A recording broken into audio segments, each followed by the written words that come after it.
अस्सलाम वालेकुम। ये हमारे पास CRD का केस 1 है, जिसमें हमारे पास ऑब्जर्वेशंस जो हैं वो इक्वल है, इनके उनके ट्रीटमेंट्स का जो अफेक्ट है वो फिक्स्ड है। ट्रीटमेंट का अफेक्ट फिक्स्ड होने का मतलब ये है कि स्मिशन अल्फा जे जो है वो 0 है, और यहाँ पर जो हमने प्रूव करना है वो हमने ये प्रूव करना है। हमें पता है कि CRD का जो वो है हमारे पास मॉडल है वो ये होता है, ठीक है, जिसमें हमारे पास म्यू जो होता है ये हमारे पास होता है ओवरऑल मीन अफेक्ट होता है, और जो अल्फा जे होता है ये हमारे पास ट्रीटमेंट का अफेक्ट होता है। अब यहाँ पर जो अफेक्ट है वो फिक्स्ड है, तो मतलब कि जो इसका समीशन होगा वो 0 के इक्वल होगा, और ये जो हमारे पास एरर टर्म होती है ये हमारा बिलोंग कर रहा होता है नॉर्मल डिस्ट्रीब्यूशन को, और जिसमें हमारे पास जो मीन होता है वो 0 होता है, और जहाँ ये जो होता है ये हमारे पास सिग्मा स्केयर के इक्वल होता है, और इनकी जो एक्सपेक्टेड वैल्यू होती है वो 0 के इक्वल होती है। ये अजम्पशंस हैं जो हमने इस प्रूफ में यूज करनी है। सबसे पहले इसमें हमें ये पता होना चाहिए कि हमारे पास MSE किसके इक्वल होता है, मीन स्क्वायर एरर किसके इक्वल होता है, sum of square of error divided by degree of freedom, और sum of square of error किसके इक्वल होता है, total sum of square minus treated sum of square, और यहाँ पर डिग्री ऑफ फ्रीडम जो होता है n-k होता है।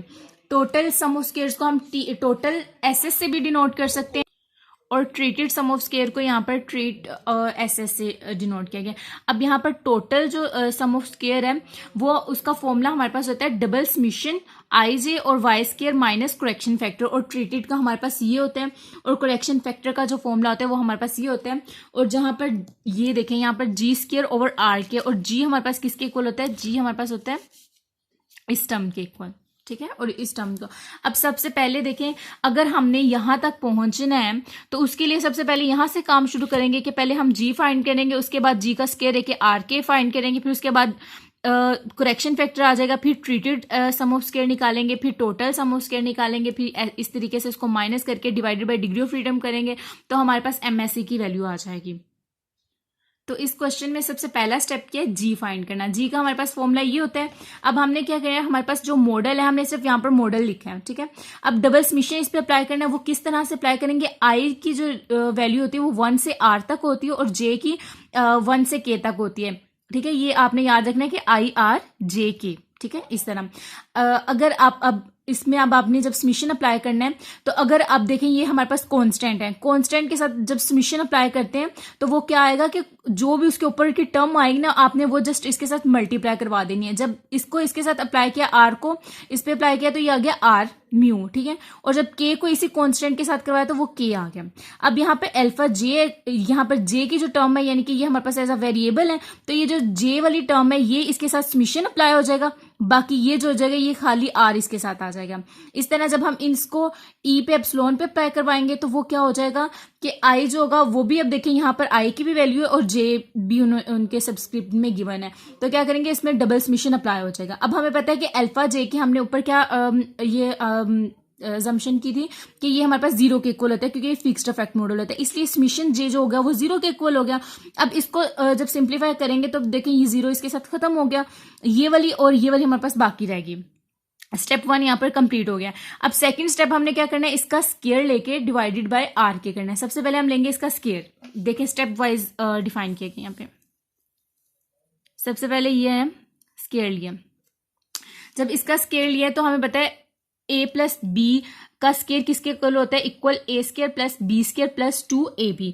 तो इसी तरह A square plus B square plus 2AB same simply बस लिखा है। उसके बाद देखें इसके ऊपर जब इसका स्केयर अप्लाई कर दिया वो इंडिविजुअल ऐसे आ गया, इसका स्केयर ये आ गया, इसका आगे फॉर्मूला है वो ओपन करेंगे, और बाकी हमारे पास ये 2 ऐसे टर्म है। अब ये देखें हमारे पास इसका जो हमारे पास एप्सिलॉन का डबल समीशन का जो हमारे पास फॉर्मूला होता है वो इसके इक्वल होता है। सिंपली इसकी जगह सिर्फ ये हमने पुट कर दिया, बाकी ये सारी स्टेटमेंट वैसे ही लिखी है, ठीक है। और उसके बाद नेक्स्ट स्टेप में अब इसको डिवाइड किससे करना है, आर के से डिवाइड करना है। आर के से डिवाइड किया तो हमारे पास यहाँ पर देखें सिर्फ आर के से नीचे टर्म लिखी और उसके बाद डिवीजन किया। इसके जब यहाँ से ये एक टर्म कट गई, आर के म्यू स्क्वायर आ गया प्लस, और यहाँ पर 1 आर के वैसे ही आ गया, और ये वाली पूरी टर्म वैसे ही लिख दी। फिर यहाँ से 2 के नीचे ही लिख दिया, बाकी पूरी टर्म ऐसे ही लिख दी, और यहाँ पर आर के जो है इसके साथ कट हो गया, पीछे हमारे पास रिमेनिंग ये रह गया। अब इसके ऊपर एक्सपेक्टेशन अप्लाई करनी है, क्योंकि हम क्या फाइंड करना चाह रहे हैं, हम expectation of MSE equal to sigma square करना चाह रहे हैं। तो इस तरह हम जो जो स्टेप करेंगे उसके एंड पे हम एक्सपेक्टेशन लाजमी लेंगे, क्योंकि हमें एंड पे भी एक्सपेक्टेशन ही चाहिए होती है। दो सारी टर्म भी एक्सपेक्टेशन में ही लेनी है। इसकी जब एक्सपेक्टेड वैल्यू ली तो वो सिर्फ ये देखें पूरी टर्म वैसे लिखी, जब इस पे एक्सपेक्टेड वैल्यू अप्लाई की तो ये हमारे पास कॉन्स्टेंट है, ये वैसे ही आ गया। ठीक है, नेक्स्ट जब इस पे हमने एक्सपेक्टेशन अप्लाई किया तो वो हमने सिर्फ इस टर्म पे एक्सपेक्टेशन अप्लाई कर दिया। जब हमने यहाँ पर एक्सपेक्टेशन किया तो वो यहाँ पर ये अप्लाई किया, बाकी पूरी जो टर्म है वो एज अ कॉन्स्टेंट ऐसे ही आई है। यहाँ पर भी एक्सपेक्टेशन यहाँ पे लिख दी। अब यहाँ पर हमारे पास जो अजम्पशंस थी हमने वो यहाँ पर पुट करनी है। ये देखें, ये हमारे पास अजम्पशंस थी कि हमारे पास जो होती है एक्सपेक्टेड वैल्यू ऑफ एप्सिलॉन होती है वो 0 के इक्वल होती है, इनका जो कोवेरिएंस होता है वो 0 के इक्वल होता है, और यहाँ पर जो इसका स्केयर होता है वो सिग्मा स्केयर के इक्वल होता है। तो ये देखें यहाँ पर स्केयर है तो सिग्मा स्केयर के इक्वल है। बाकी ये देखें यहाँ पर ये कोवेरिएंस है, ये 0 के इक्वल है, इसलिए पूरी टर्म 0 होगी, और यहाँ पर भी 0 है तो ये भी पूरी टर्म 0 होगी।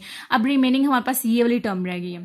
ठीक है, अब जब समीशन को इस पे सिग्मा स्केयर पे अप्लाई किया तो ये मतलब कांस्टेंट हो गया, और जब इस पे अप्लाई किया तो आर और के की टर्म वैसे ही अप्लाई होगी, जो समीशन के ऊपर की वैल्यूज थी ये वाली। ठीक है, आर और के वैसे ही मल्टीप्लाई होगी, और इसके बाद हमारे पास जो करेक्शन फैक्टर आया वो हमारे पास ये आ गया। ठीक है, अब इसको करेक्शन फैक्टर कह लें या expected value G square over R के कह लें, ये हमने इक्वेशन 1 का इसको नाम दे दिया। अब स्टेप 2 आ गया। स्टेप 2 में हमने टोटल एसएस फाइंड करना है, total sum of square find करना है। उसका फॉर्मूला हमारे पास होता है ये। सबसे पहले हमने ये इसको सॉल्व करना है। वो कैसे करना है, समीशन आई जे और अप्लाई करना है इसका वाई आई जे के ऊपर, यानी कि मॉडल के ऊपर स्क्वायर लेना है। ये हमारे पास मॉडल है, उसका स्क्वायर लिया, स्क्वायर ओपन किया तो यानी कि A square plus B square plus C square plus 2ab plus 2bc plus 2ca, इस तरीके से हमने ये कर दिया। ठीक है, इसके बाद समीशन इस पे अप्लाई की तो वो हमारे पास यहाँ पर ये पूरा कांस्टेंट है आर के आ गया। यहाँ पर जे की वैल्यू है तो यहाँ पर समीशन जे अप्लाई हो जाएगा, लेकिन आई जो होता है वो आर तक होता है तो आर यहाँ पर आ गया। उसके बाद ये जो है इसके साथ वैसे ही मल्टीप्लाई हो गया +2, और यहाँ पर जब ये समीशन इसके साथ अप्लाई हुआ तो जे के साथ तो ये आ गया समीशन। ठीक है, जे वाला, और ये वाला जो ये आर में कन्वर्ट हो गया। उसके बाद जब यहाँ पर अप्लाई हुआ है तो वो आई और जे है तो इसी की पूरी टर्म में समीशन आई जे में आ गया। और उसके बाद नेक्स्ट स्टेप ये देखें, ये वाली ये यहाँ पर लिख दिया और ये वाली टर्म यहाँ पे लिख दिया मल्टीप्लाई करवा के, कोई फर्क नहीं पड़ता क्योंकि प्लस ही हो रही होती है। ठीक है, ये यहाँ पे आ गया। अब ये वाली जो है वो अब जब इस पे अप्लाई किया है तो वो हमारे पास ये आ गई डबल समीशन आई जे। ठीक है, इसके साथ अप्लाई कर लो, इसके साथ अप्लाई कर लो, एक ही बात है। अब देखें, अब जब इस पे एक्सपेक्टेशन अप्लाई किए, ठीक है, इस पूरी टर्म पे एक्सपेक्टेशन अप्लाई किया तो वो क्या आ गई, ये पूरा कांस्टेंट था, ये वैसे आ गया। इस पे जब एक्सपेक्टेशन अप्लाई किया ये भी पूरा कांस्टेंट था, ये भी वैसे आ गया। इसके ऊपर जो एक्सपेक्टेशन अप्लाई किया वो तो यहाँ पर आके किए। ठीक है, और फिर उसके बाद यहाँ पर समीशन अल्फा जे था तो अल्फा जे की अजम्पशन क्या थी कि वो 0 हो जाता है, इसीलिए वो वैसे ही हमने 0 लिख दिया। और यहाँ पर एक्सपेक्टेड वैल्यू यहाँ पर अप्लाई कर दी और इसके बाद यहाँ पर अप्लाई कर दिया। इसके बाद ये जो अजम्पशंस है वो हमने इसमें पुट किए, इनके आई जे जहाँ पर है यहाँ पर 0 आ जाएगा, यहाँ पर 0 आ जाएगा और यहाँ पर सिग्मा स्क्वायर आ जाएगा। तो ये हमारे पास रिमेनिंग इक्वेशन 2 आ गई है। अब हमने क्या करना है, फाइंड हमने क्या करना था कि इस वैल्यू में से ये करेक्शन फैक्टर माइनस करना था। अब हम इसमें से करेक्शन फैक्टर माइनस करेंगे नेक्स्ट स्टेप में। ये देखें, टोटल एसएस है इक्वल, ये हमारे पास आ गया। ठीक है, और उसके बाद माइनस करेक्शन फैक्टर, ये वाली वैल्यू इक्वेशन 2 लिखी है। इक्वेशन 1 जो हमारे पास आई थी करेक्शन फैक्टर की वैल्यू वो हमने लिख दी है यहाँ पर। ये देखें, ये करेक्शन फैक्टर की जो वैल्यू आई थी ये हमने यहाँ पर लिख दिया है। उसके बाद जब इसको हमने कट किया ये हमारे पास कट हो गया है, ये जो है ये वैसे ही हमने लिख दिया। और इसमें से आर के माइनस, देखिए सिग्मा और सिग्मा थे इसलिए यहाँ पर आर के -1 और सिग्मा स्क्वायर आ गया। अब ये हमारा स्टेप 3 खत्म हो गया। अब हमने स्टेप 4 में क्या करना है, ट्रीटेड एसएस फाइंड करना है। अब यहाँ पर ट्रीटेड एसएस का फॉर्मूला हमारे पास इसके इक्वल होता है। ठीक है, ये अब सबसे पहले हम ये फाइंड करते हैं, बाद में उसको आर से डिवाइड कर देंगे। अब ये कैसे फाइंड करना है, अब देखिए वाई डॉट जे का मतलब क्या है कि समीशन आई जो है वो अप्लाई होगा वाई आई जे पे। तो इस तरह समीशन आई जो है वो अप्लाई होगा वाई आई जे पे। हमने जब इस पे अप्लाई किया है तो वो हमारे पास क्या आ गया, ये आई है, आई आर तक होता है तो इसलिए ये आर तक लिख दिया। ठीक है, आर में हो गया। यहाँ समीशन नहीं अप्लाई होगा क्योंकि यहाँ पर देखें ये जे है, ये आई है तो वेरी कर रहा है, इसलिए यहाँ पर क्या आ जाएगा, इसका ऊपर वाला ये भी पूरा कांस्टेंट एज ट्रीट होगा तो ये आर आ जाएगा। उसके बाद नेक्स्ट देखें, वहां पर आई और जे गिवन है तो यहाँ पर क्या हो जाएगा कि हमारे पास समीशन जो है वो आई जो है अप्लाई हो जाएगा। उसके बाद नेक्स्ट स्टेप जो है हमारे पास वो ये आएगा कि हमने इसका स्क्वायर लेना है, यानी कि जो हमारे पास आई है ना इसका हम स्क्वायर लेंगे। जब हम इसका स्क्वायर लेंगे तो वो 3 टर्म्स हैं, तो यानी कि A square plus B square plus C square plus 2ab plus 2bc plus 2ca ठीक है, वो आगे इस मेथड के मुताबिक आप इसको करके एक बार देख लें तो यही आएगा। उसके बाद ये वैल्यू पे हमने क्या अप्लाई कर देना है, समीशन जे अप्लाई करना है। जब समीशन जे अप्लाई करना है यानी कि के तक जो जाता है वो अप्लाई किए इस पे, ठीक है, तो वो इस पे अप्लाई करेंगे तो हमारे पास क्या आ जाएगा कि वो इसके साथ तो खाली के आ जाएगा क्योंकि कॉन्स्टेंट है, यहाँ पर जे तो वो इसके साथ क्या आ जाएगा, जे समीशन मल्टीप्लाई हो जाएगा, यहाँ पर समीशन अप्लाई हो जाएगा आई जे क्योंकि यहाँ पर जे है, फिर उसके बाद 2 है। अभी देखिए यहाँ पर ये इसका फॉर्मूला ओपन किया, वही जो पीछे फॉर्मूला बताया गया था कि हमारे पास समीशन स्केयर का जो फॉर्मूला होता है वो देखें, वो साइड पे लिखा भी हुआ है कि देखें समीशन जो आई एप्सिलॉन आई जे का स्केयर होता है वो समीशन ई स्केयर आई जे प्लस डबल समीशन, यहाँ पर सॉरी 2 भी आता है, वहां पे लिखा नहीं है 2, और फिर डबल समीशन ई आई जे और ई जी एच है, ये फॉर्मूला है, ठीक है, वो हमने इसमें पुट कर दिया यहाँ पर इसकी जगह, ठीक है, क्योंकि समीशन का ये हमने ये वाला इसमें प्रूफ पुट कर दिया। फिर उसके बाद जब हम इसमें समीशन अप्लाई करेंगे तो ये समीशन आई था तो वो वाला समीशन अप्लाई होकर जे बन गया और यहाँ पर आई जे आ गया, ठीक है, बाकी पूरी टर्म ऐसे आ गई। उसके बाद ये जो है ये हमने एज इट इज लिख दिया, सिर्फ समीशन जे अप्लाई किया है। उसके बाद ये भी जो है ये वैसे ही लिख दिया और उसके बाद अगला भी है वो भी वैसे ही समीशन अल्फा जे जो है वो मतलब समीशन जे अप्लाई कर दिया उस पर।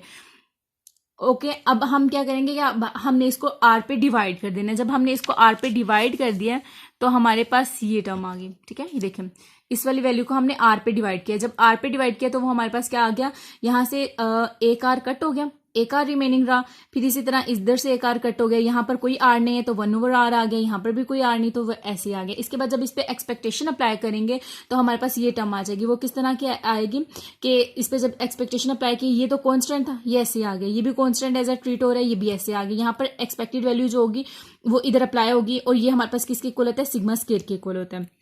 फिर इस तरह ये कोवेरियंस है, ये 0 बन जाएगा। आगे हमारे पास एप्सिलॉन की टर्म्स हैं तो इसलिए वो भी 0 बन जाएंगी। देखें यहाँ पर वो भी 0 बन जाएगी और यहाँ पर भी समीशन जे है, यहाँ पर ये 0 बन जाएगा तो ऑटोमेटिकली ये चीजें भी, ये देखें समीशन अल्फा जे ये 0 बनेगा तो ये भी सारी वैल्यूज जो है वो 0 बन जाएंगी, ठीक है।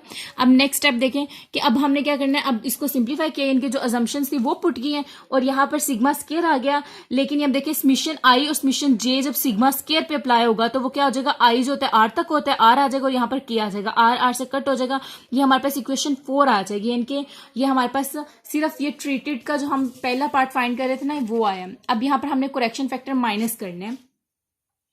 ये देखें अब ट्रीटेड में से हमने क्या किया, जो भी हम वैल्यू फाइंड कर रहे थे ट्रीटेड एसएस के लिए उसमें से करेक्शन फैक्टर की एक्सपेक्टेड वैल्यू माइनस करनी थी। इनके इक्वेशन 4 में से इक्वेशन 1 माइनस करनी है। जब उसको माइनस करेंगे यहाँ पर सिंबल्स माइनस के आएंगे और ये कट हो जाएगी और यहाँ से k-1 जो होगा सिग्मा स्क्वायर का कॉमन आ जाएगा, बाकी ये टर्म ऐसे ही रहेगी। अब प्रूव हमने क्या करना था कि ये जो वैल्यू है क्वेश्चन के स्टार्टिंग पे कि ये देखिए प्रूव हमने क्या करना था कि टोटल में से ट्रीटेड माइनस करके n माइनस के पे डिवाइड करना था। सबसे पहले टोटल में से ट्रीटेड माइनस किया, टोटल में से ट्रीटेड माइनस किया, इसको जब माइनस करेंगे तो उसके बाद ये देखें ये और ये जो है ये तो कट हो गया, पीछे हमारे पास एक ये टर्म आ गई, एक ये टर्म आ गई, ठीक है। उसके बाद सिग्मा स्क्वायर जो ये कॉमन ले लिया और उसके बाद ये वाला वैसे आ गया, ये माइनस था ये इसके ऊपर जब अप्लाई हुआ तो ये पॉजिटिव हो गया। उसके बाद ये 1 इस 1 से कैंसिल हुआ, ये आ गया, ये आ गया और बाद में आर के जो होता है वो हमारे पास किसके इक्वल होता है, एन के इक्वल होता है। और डिग्री ऑफ फ्रीडम भी हमारे पास क्या थी, n माइनस के। तो हमने क्या करना है कि ये टोटल जो था इसको हमने किस पे, यानी कि जो भी वैल्यू आई थी उसको हमने डिवाइड कर देना था n माइनस के पे। n माइनस के पे डिवाइड किया तो हमारे पास खाली सिग्मा स्क्वायर आ गया जो हमारे पास यानी कि एक्सपेक्टेड वैल्यू ऑफ इसके इक्वल आ गया, एक्सपेक्टेड वैल्यू ऑफ इसके इक्वल आ गया, ठीक है। तो ये हमारे पास आ गया कि एक्सपेक्टेड वैल्यू ऑफ सॉरी नजर नहीं आ रहा, expected value of MSC is equal to sigma square. तो ये हमारे पास प्रूव हो गया केस 1 का।